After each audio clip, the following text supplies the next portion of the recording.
Assalamualaikum and hello everyone. We will present about the interpretations of economic systems models in international overview. Traditionals, the common administrative, capitalism, mixed economy systems, unified economy areas. These presentations will be presented by Abdul Fattah Amir, Adila Hanim, Lailatul Jamaah and Siti Nurul Syafiqah. We hope that all of you enjoy these presentations and lend us your ears and eyes. Guys, let's start our discussions. Economy may be defined as the purchase of consumer values necessaries for life and household and also for the country, while chremastatics is the art make a fortune by trading. Economic systems can be divided into three different models, which are the first one, traditional economic system, secondly, the common or known as the administrative system, the capitalism also one of the model, and last but not least, the combined, which is mixed system. First, we will give an explanation about economic system, usually it being implemented in third world countries that basically based on mentality system. The system being transmitted from generations to another generations as to determine what products and services, how and for whom to produce.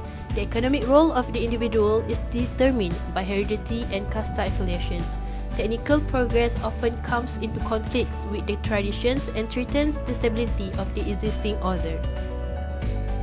Now we move on to the next model, which is the common or known as administrative system.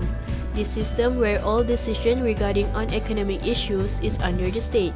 Resources from this system are mainly state ownership. The benefits for common administrative is all economic planning is being centralized, which covers all levels from household to state. However, the resources will be distributing based on long-term priorities.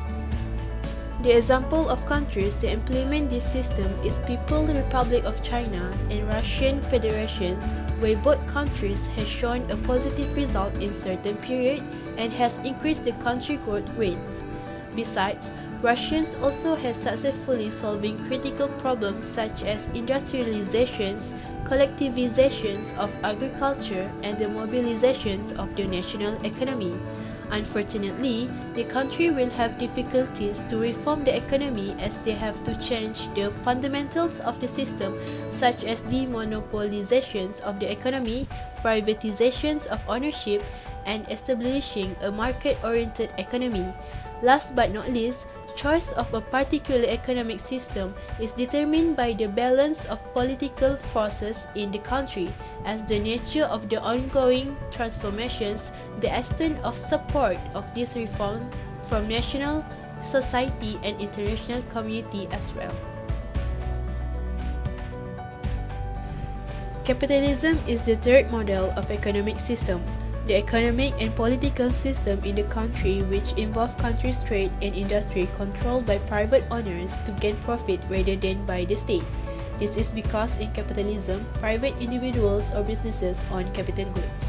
The production for goods and services is based on supply and demand in general market and do not go through central planning or common economy. Each economic unit seeks to maximize income based on free decision-making when self-regulations of the market determines the price, profits, and loss. However, capitalism brings more negative impact rather than positive impact since the capitalism ignore people needs which result unbalanced wealthy in the country and do not promote equal opportunity. The benefits for capitalism is for people who has large amount of capital, which is money or assets that can be invested in business. This will increase their profit and thereby adding to their wealth. Last but not least, the combined system is basically the modern economic system called the mixed economy. Those countries that apply mixed economy can be called as capitalist states.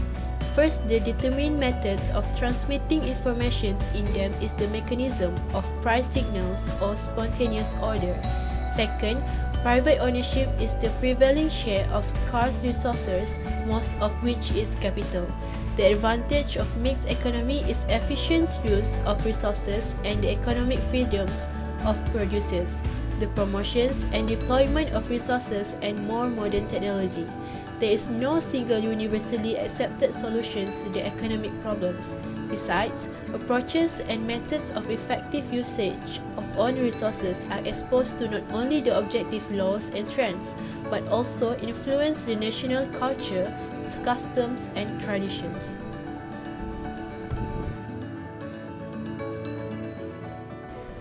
Now we move to the international economic system.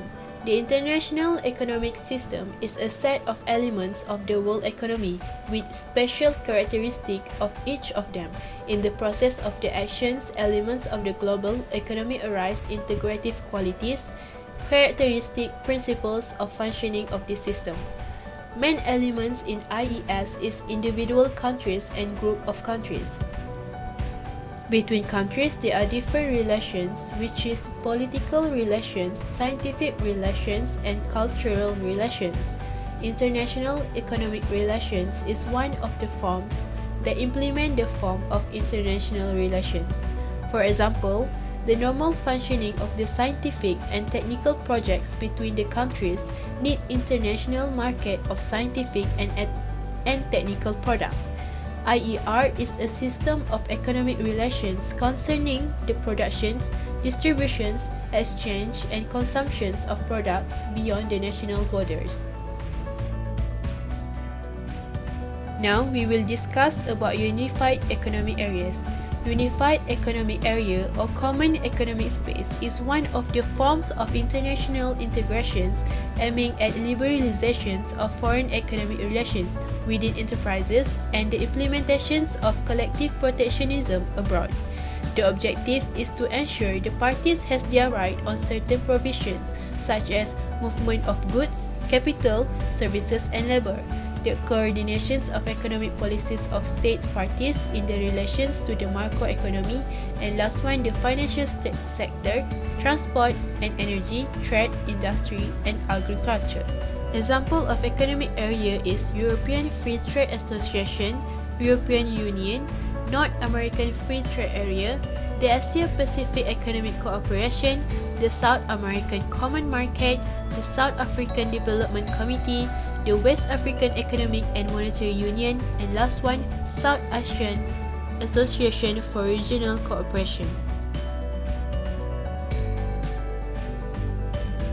Last but not least is the International Economic Unions, the simplest form of economic integrations, which also known as free trade area, where there is no restrictions for trade among the member countries, especially issue regarding custom duties and certain export-import regulation. It will establish free trade zone that has zero tariff and no additional fee. Therefore, this will allow the freedom of movement of capital and labor and harmonizations of economic policies.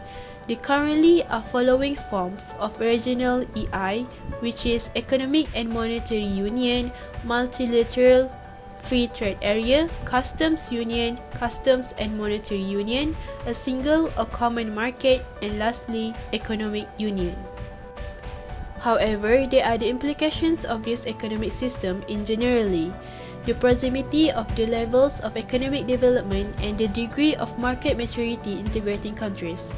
Geographical proximity of the integrating countries, in most cases, the common border and historically developed economic relations, common economic and other challenges facing countries in the field of development, financing, regulations of economy, and political cooperations.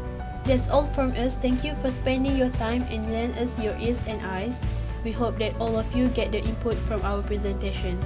Keep safe everyone. Assalamualaikum and thank you.